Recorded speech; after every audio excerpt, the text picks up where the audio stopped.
بسم الله الرحمن الرحيم ونزع يده فإذا هي بيضاء للناظرين قال للملأ حوله إن هذا لساحر عليم يريد أن يخرجكم من أرضكم بسحره فماذا تأمرون آمنا بالله صدق الله العلي العظيم صلوا على محمد وآل محمد.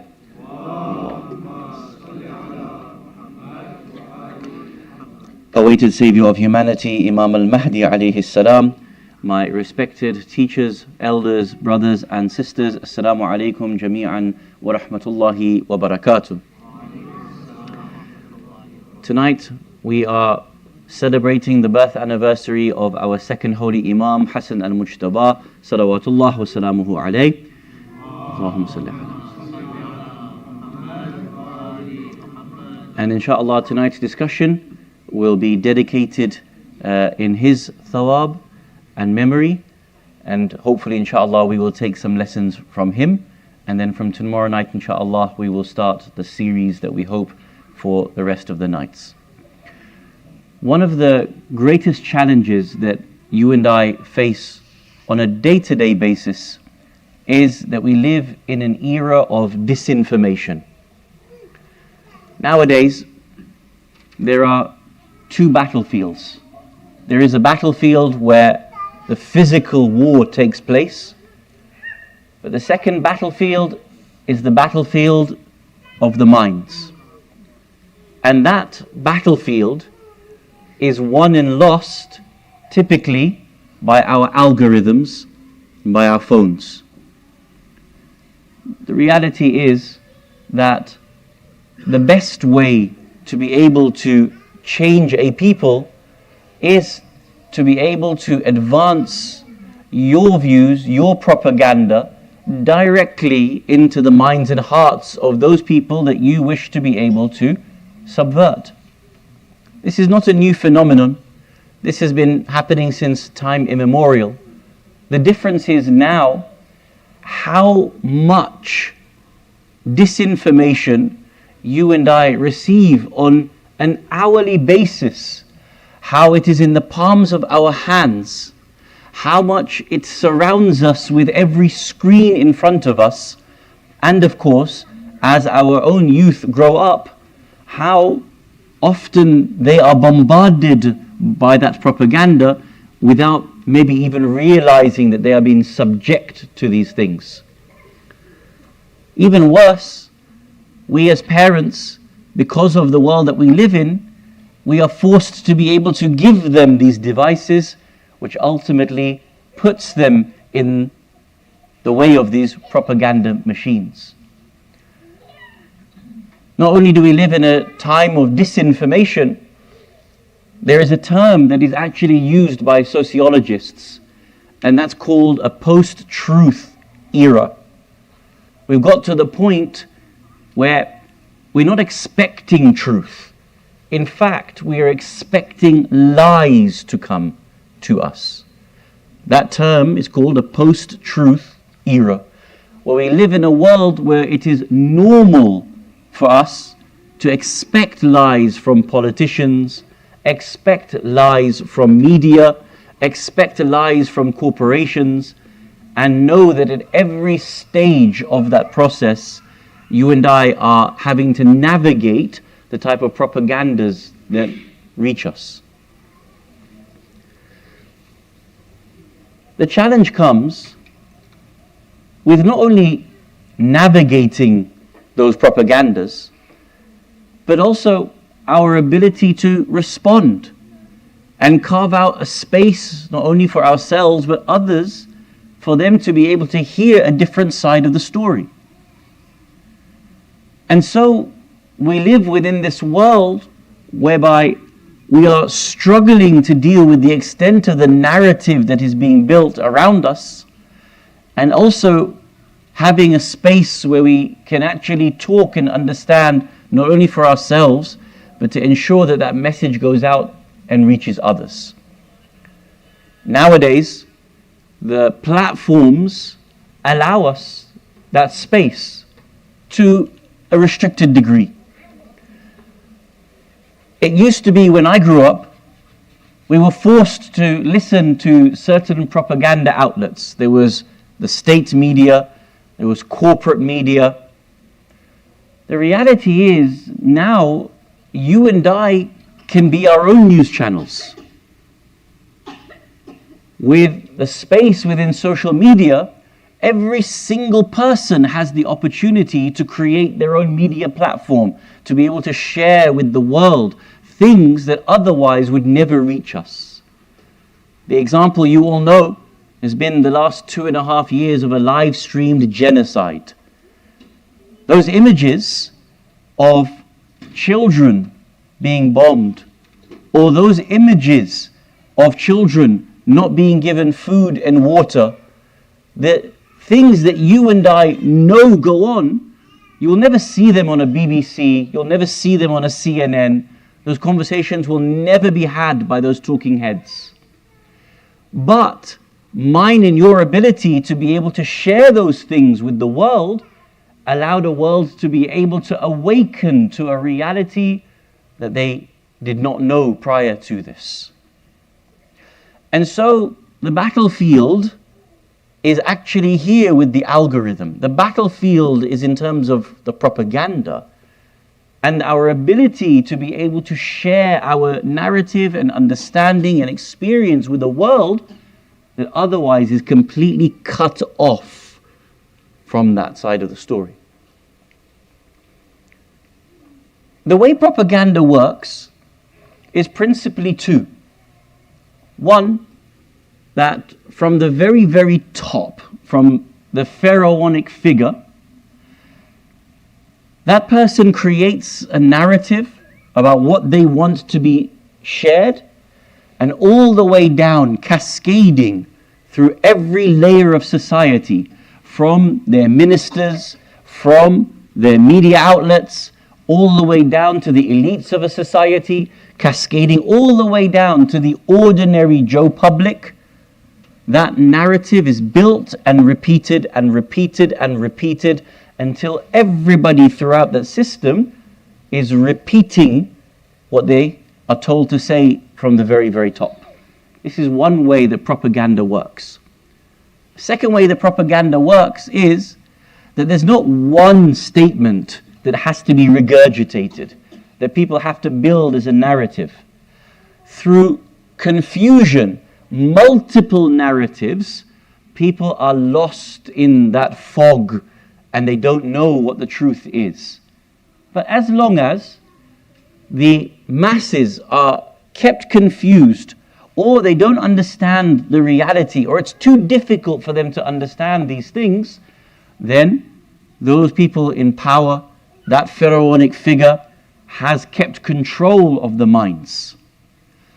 These two ways. One, that there is a single narrative that is built and that cascades all the way down.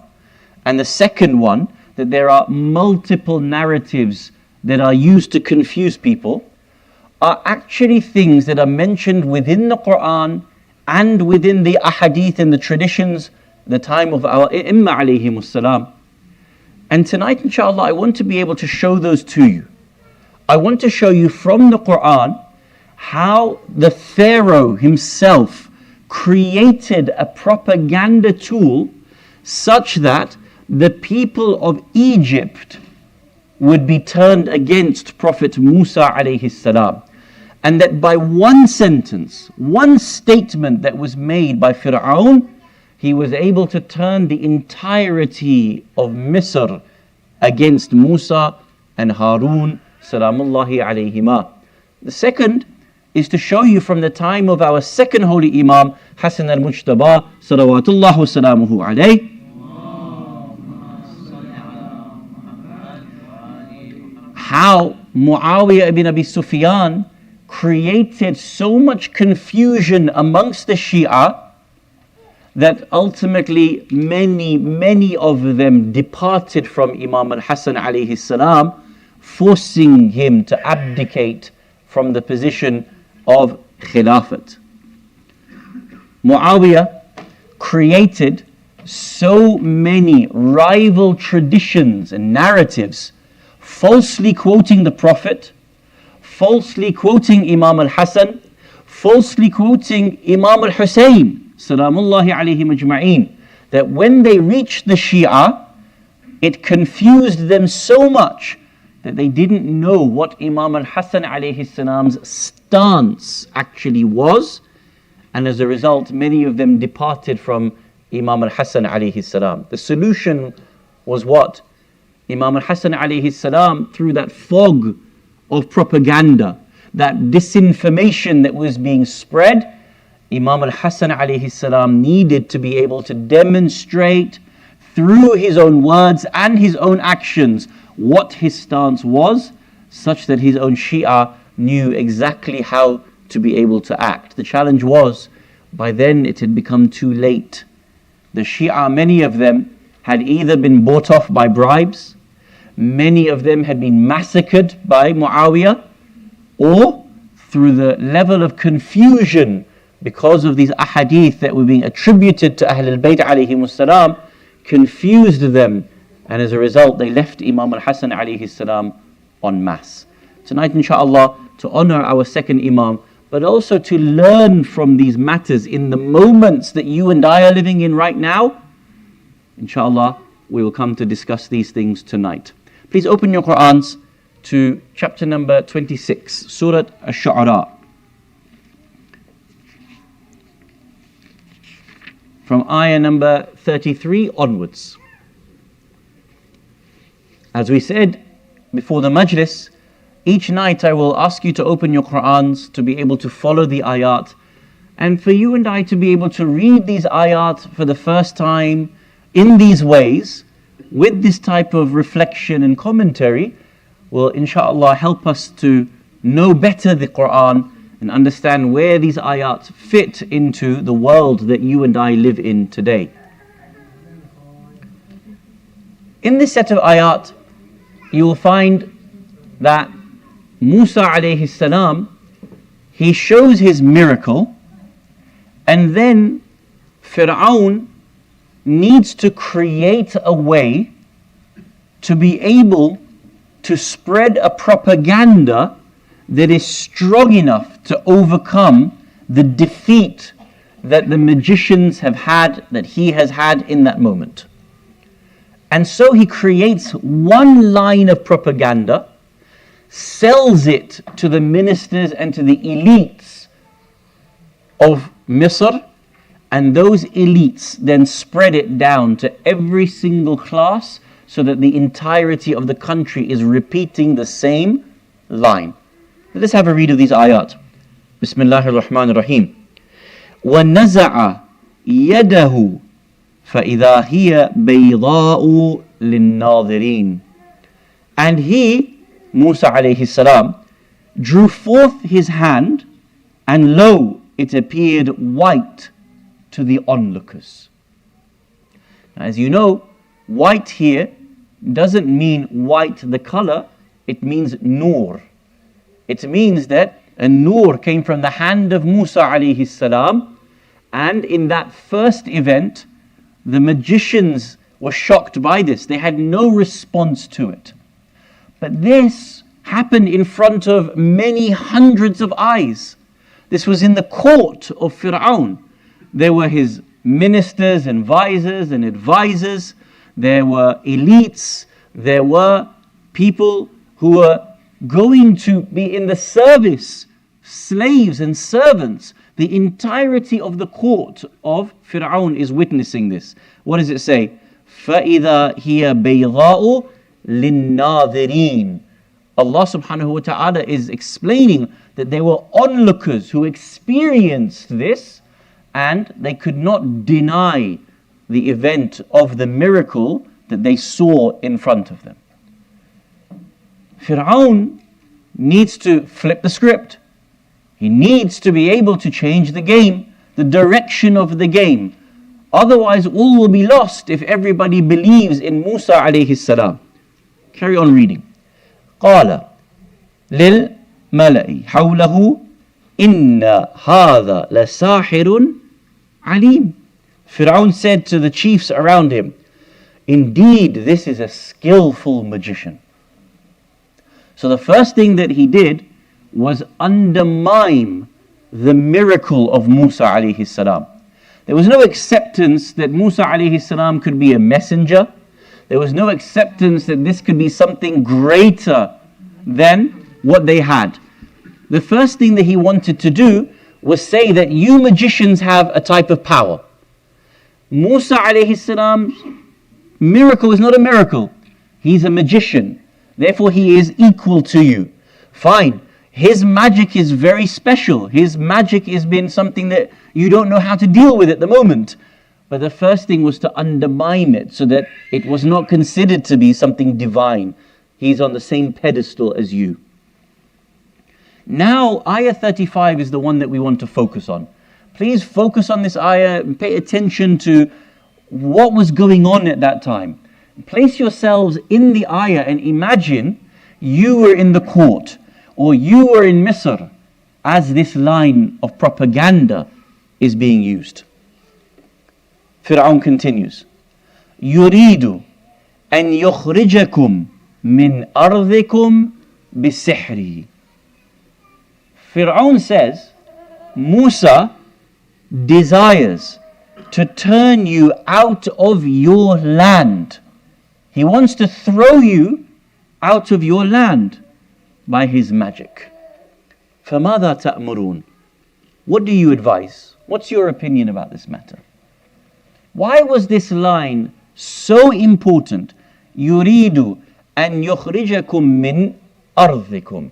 He wishes to throw you off your land. Fir'aun used this line and gave it to those people who are around him. Who was around him? His ministers, the elites of the society. First question. Did Musa alayhi salam actually want to throw the people of Egypt off their land? Yes or no? Yes or no? No. At no point does Musa alayhi salam say, I have come here so that I can take over your land. I have come here so I can throw you off. He doesn't say this. His objectives were actually mentioned earlier on in the surah where he says, I'm a messenger of Allah. My duty is to tell you about Allah, and I want to free Banu Israel, whom you have been plundering and turning into slaves and destroying their religion. There is nobody that can say that there was another objective of Musa alayhi salam other than these. So second question, why would Fir'aun use this line? He wants to throw you off your lands.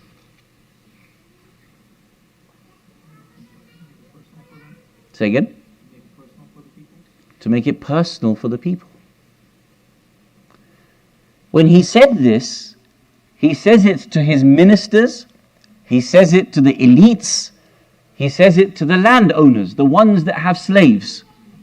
So imagine for a second, I am Fir'aun, and you are an elite, and you are an elite, and you are a landowner, and you are an elite. Yeah? So I now say, Musa wants to throw you off your land.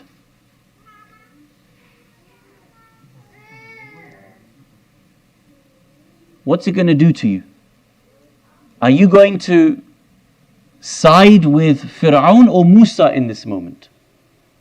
Fir'aun. If I said he wants to throw you off your land, you have to be careful of him. Even though you have just seen what you have seen from the miracle of Musa alayhi salam, that has now been forgotten, hasn't it? Your own personal life, your own security, your wealth, your power is now being threatened by whom? Musa alayhi salam. Look at the sequence. وَنَزَعَ يَدَهُ فَإِذَا هِيَ بَيْضَاءُ لِلنَّاظِرِينَ. They saw it. The second thing that happens is that Fir'aun undermines him and says, you did magic, he did magic. Nothing special. But the kicker, the thing that shook people was that they were told he wants to throw you off your land. What happened? They believed it. They digested it. They drank that Kool-Aid, so to speak. Now what happened with that was that it didn't stay there in the court of Fir'aun. If you were a landowner, if you were an elite, if you had 1,000 slaves and you had 500 slaves working for you, when you left that court of Fir'aun, what did you do with that information?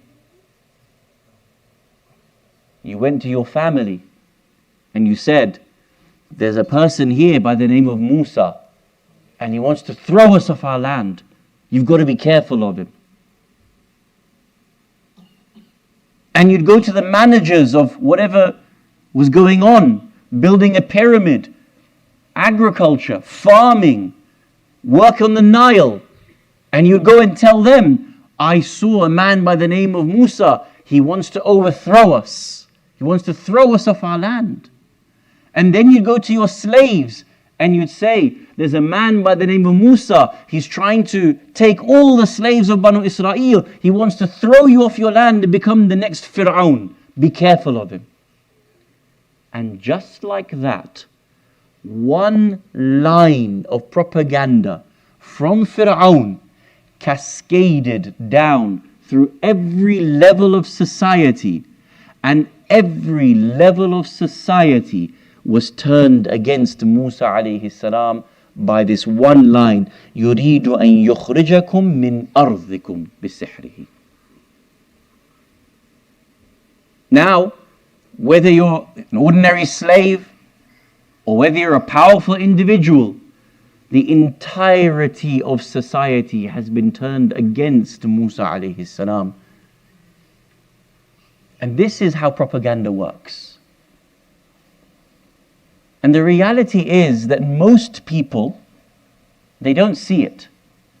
So long as the Pharaoh sets a statement at the top, and he knows that others are going to repeat it and repeat it and repeat it and explain it in a different way, and it will cascade down throughout and reverberate and echo around, so long as people, whether knowingly or unknowingly, willfully or otherwise, repeat it and churn it out as if it's true, over a period of time, that narrative will become the backbone of the conversation, and it is almost impossible to be able to get rid of that narrative. 30 years ago, Netanyahu created a line of propaganda that reverberates around the world until today. What did he say? Iran is only 1 year away from making a nuclear bomb. Sometimes he changes it, doesn't he? He'll say they're 3 months away. They're 10 minutes away. They're 2 years away. And consistently, as long as the Pharaoh uses that line and uses the ministers and the propagandists and the media outlets and the elites to be able to also use that line, eventually that line cascades down through every class of society. And whether you're in education in a university, or whether you work in a corporate place, or whether you are in the synagogue, or whether you're even in the masjid, people actually believe it, irrespective of whether it is true or not. This is how propaganda works. It's really interesting, isn't it? The whole narrative is that one of the great problems of the Islamic Republic of Iran is that it's a theocracy. It has Islamic scholars who believe in the Sharia. But despite that, in the Sharia, for you and I, we know that it is haram to be able to create and to be able to utilize a weapon of mass destruction. Why? Because it kills indiscriminately. All of our maraji', are in unity with this issue. There is no second opinion. From the time of Sayyid al-Khu'i, rahmatullahi ta'ala alayh, has a fatwa about it. Sayyid Muhammad Hussain Fadlullah, rahmatullahi ta'ala alayh, has a fatwa about it. Sayyid Khamenei had a fatwa about it. There's no second opinion. But despite that, the propaganda works in such a way that it's ignored and used and used and used time and time again. I have, in my travels, on numerous occasions, as I'm sure you have in your discussions, have seen that even Shia, they will end up saying that Iran has a nuclear weapon, or wants to build a nuclear bomb, or was a year away and was going to drop a nuclear bomb. Why? Where did they get this notion from? On one side of the scale, you have all of the maraji' in consensus about an issue. And on the other side, you had Netanyahu create a different argument. How is it possible that even Shia and Muslims until today believe this over this?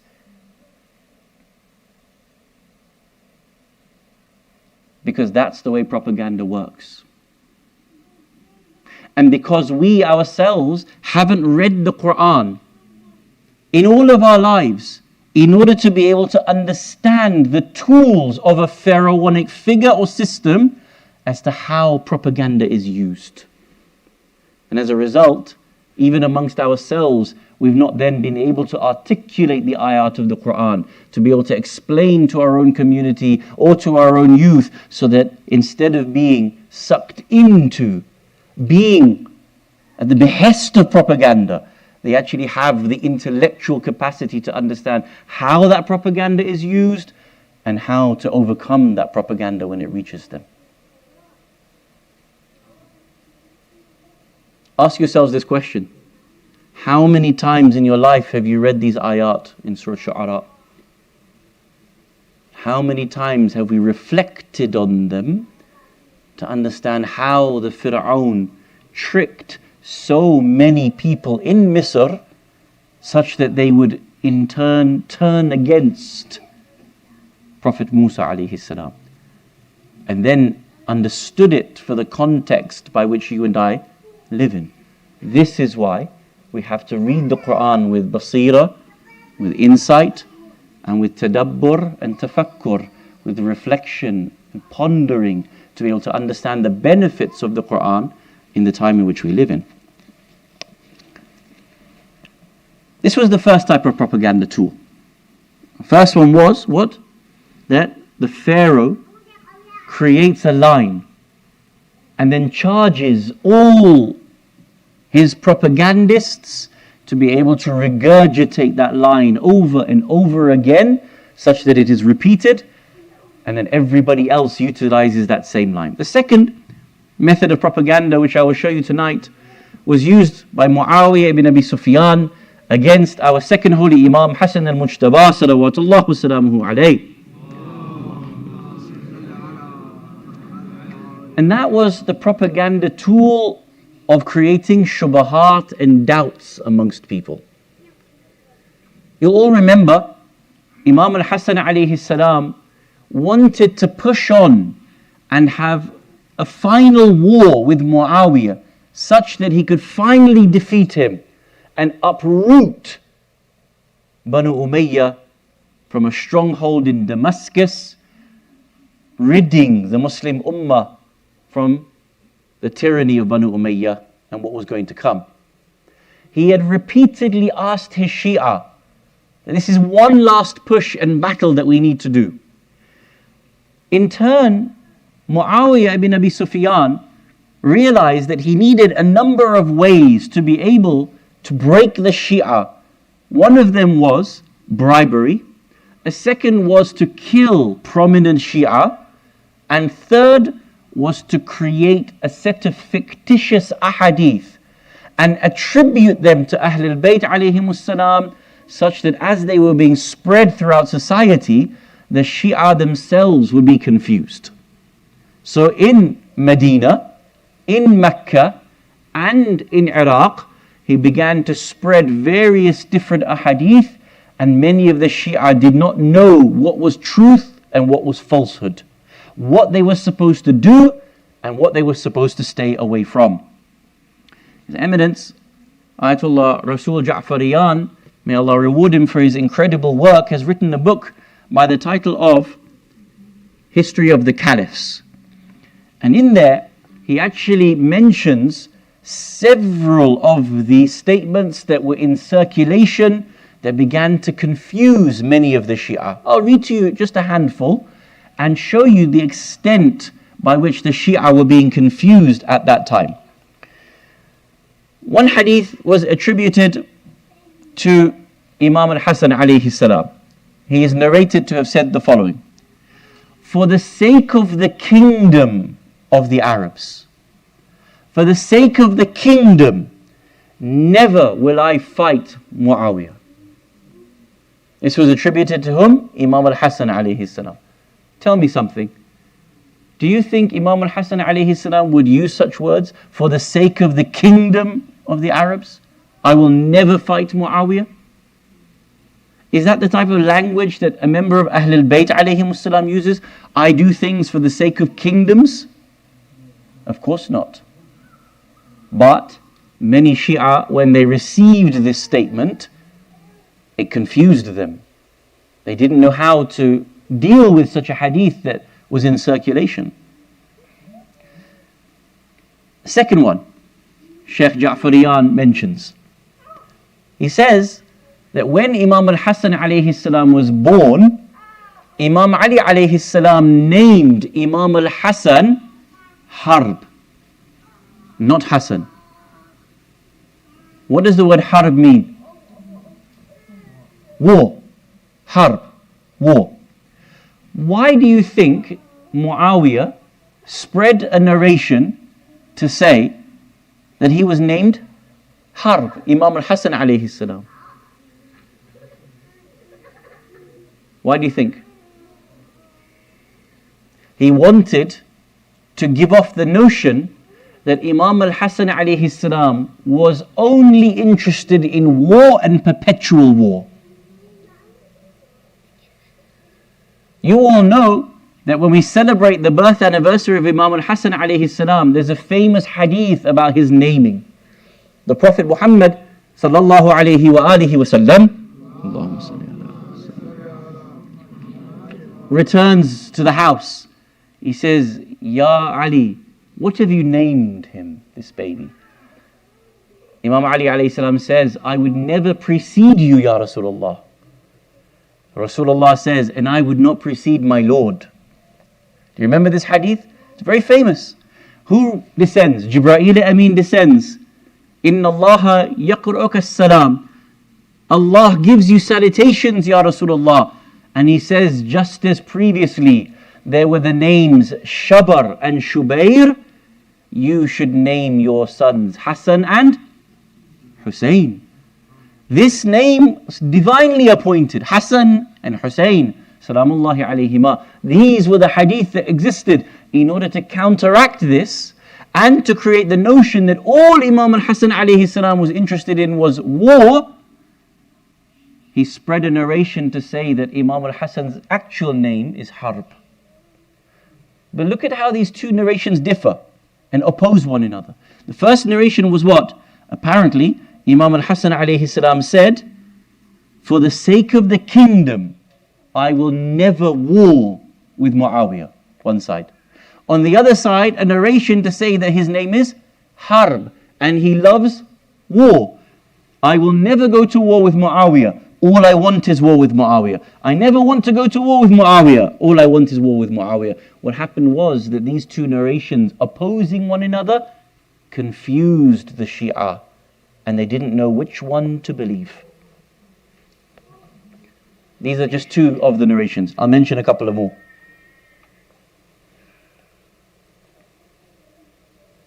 Another narration attributed to Imam al-Hasan alayhi salam, he is narrated to have said the following: the entire Arab might is in my hands. So it is upon me as to whether I fight or I compromise. Listen to that narration. The entire Arab might is in my hands. Is this something that Imam al-Hasan alayhi salam would say? No. In fact, why was it such a problem? Because as you know, amongst the Arabs, amongst the Iraqis, there were tribes. And they had honor and independence.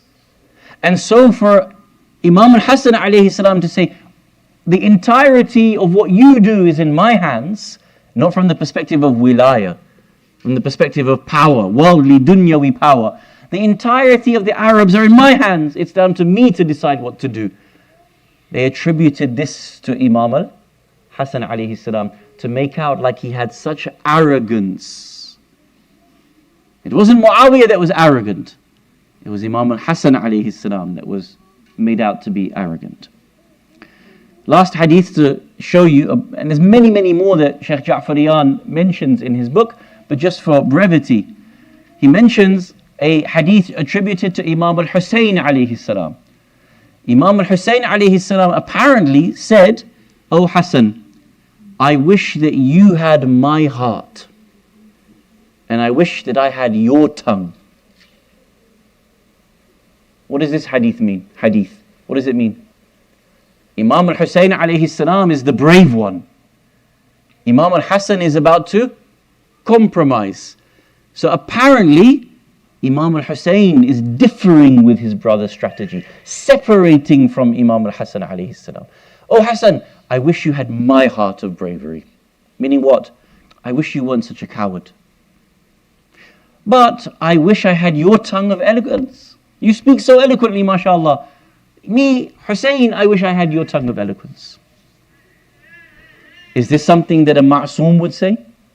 Is this something that any ma'soom would say, I wish I had your heart, or I could give you my heart, or I had your tongue? Is this something? No.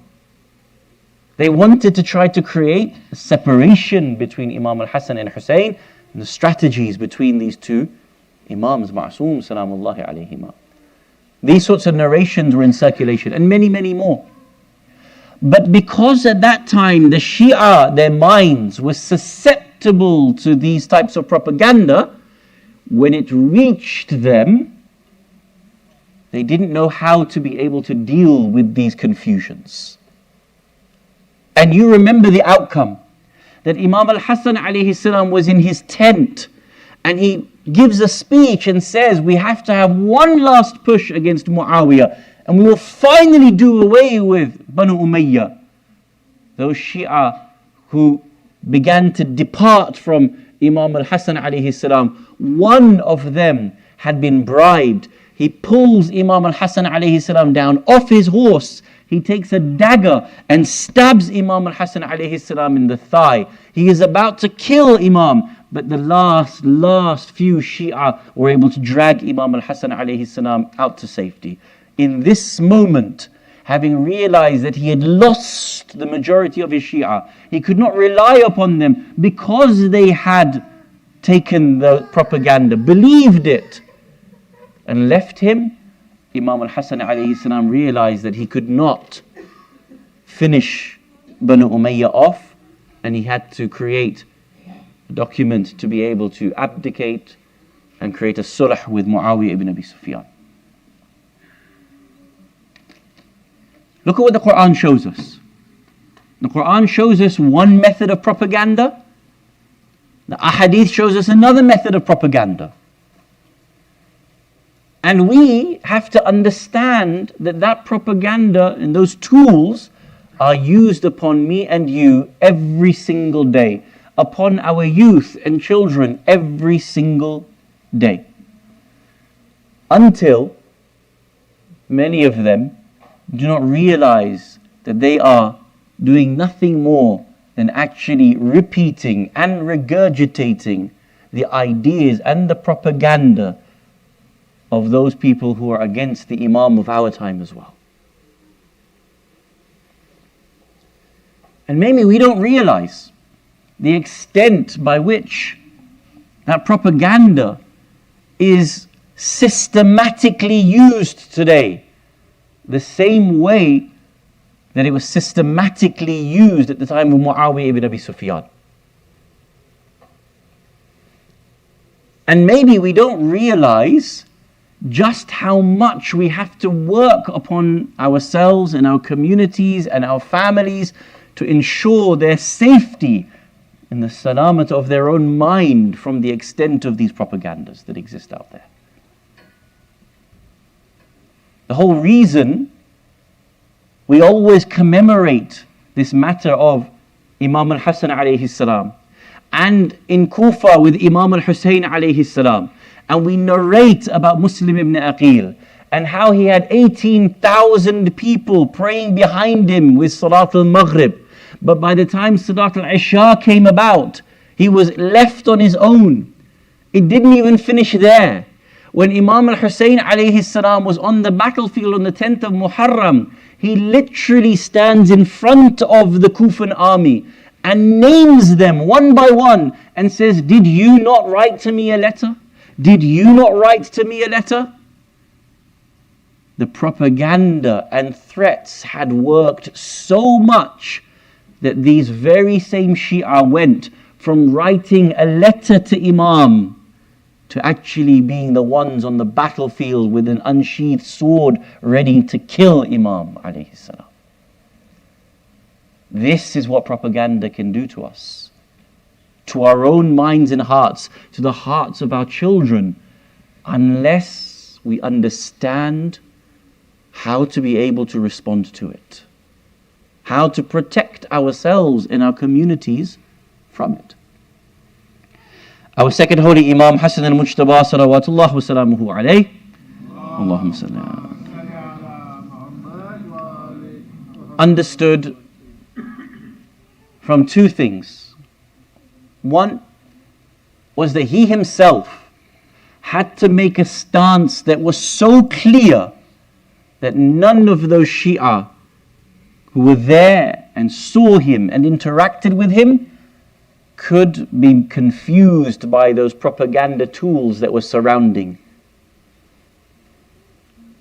For example, he actually writes a letter to Muawiyah ibn Abi Sufyan, and he says the following: "Between you and I, the sword will judge." So there is no confusion. One hadith says this, one hadith says another. One hadith undermines the Imam's stance, one tries to... Imam himself made clear what his stance was, so that all the Shia then could understand it and be in line with it as well. Therefore, it is upon the leadership of a Shia community, being Imam Ma'soom or Marja' al-Taqleed, to stand in a way that the stance is known and understood and cannot be confused for any other stance. This is the first duty of a leader in Islam.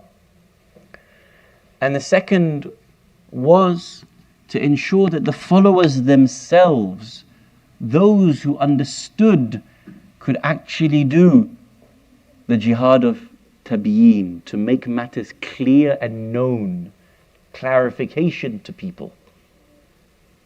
Right now, this is what our maraja' tell us is our duty in this moment. That we live in a moment where there is so much propaganda and confusion that the majority of the world doesn't even understand some of the most basic elements when it comes to many, many discussions. The talking heads on CNN or on BBC, they will continue to distract. They'll continue to lie. They'll continue to undermine. Who is it going to fall upon to ensure that people actually have some semblance of knowledge and truth? Are you going to entrust it to CNN? Are you going to entrust CNN to bring up your children and make them understand the world? No. On all accounts, it falls to you and I to be able to help ourselves, our communities, and also those people that we interact with in the world outside us. It could be our neighbors. It could be our friends at school. It can be our friends at work. It can be our business partners. It could be members of the Ahl Sunnah wal Jama'ah. It could be someone in a local church. But right now, the biggest duty that we have is to be able to remove the fog of propaganda that is engulfing people. And unless me and you take that responsibility and duty very seriously at the moment, then we will not be able to help people to understand the things that otherwise they will never be able to understand. This was one of the greatest challenges at the time of Imam al-Hasan alayhi salam. For me and you, we want to understand the seerah of Imam al-Hasan alayhi salam, to understand what the benefits were of studying his biography, of reflecting upon his life. And in this moment, arguably this is the greatest challenge that me and you have in our own spaces, in our own times that we live in. And so inshallah tonight, in honor of Imam al-Hasan alayhi salam, I wanted to mention to you the way in which propaganda works, or at least some elements of it, and also give you and I an impetus to do our duty such that we learn to protect our own family members and to be able to help others to understand what me and you may have already have understood. And inshallah, tomorrow we will start our series proper, and inshallah tonight this suffices us to be able to reflect on our second holy Imam. Please raise your hands and join me in dua. We ask Allah subhanahu wa ta'ala sincerely to hasten the appearance of Imam al-Hujjah alayhi salam. We ask you, Ya Allah, there are many people around the world going through such desperate times, those people in a state of war, oppression, poverty, homelessness, disease and disaster.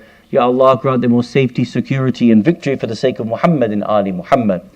We ask you, Ya Allah, help us to understand the Quran better, help us to fast better, help us to reach the nights of Laylat al-Qadr, and Ya Allah, help us to be able to do our jihad of tabyin. And we ask you, Ya Allah, in the final moments of our life, we die in the love of Muhammad and Ali Muhammad. Wassalamu alaikum jami'an wa rahmatullahi wa barakatuh. In honor of our second holy Imam, Hasan al-Mujtaba, please conclude this discussion with a very loud salawat ala Muhammad wa Ali Muhammad.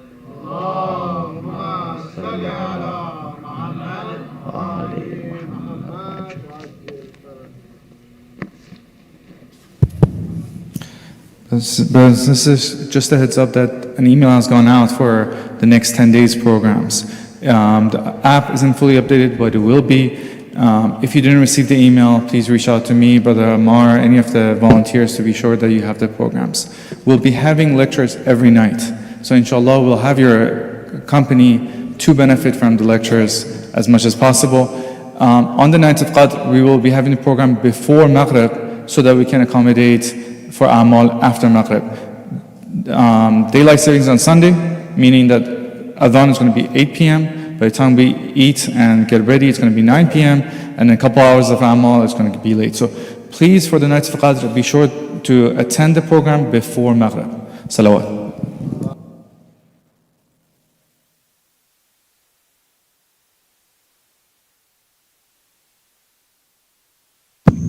Given that it's Thursday, we'll still be doing Dua Kumail and Ziyarah inshallah.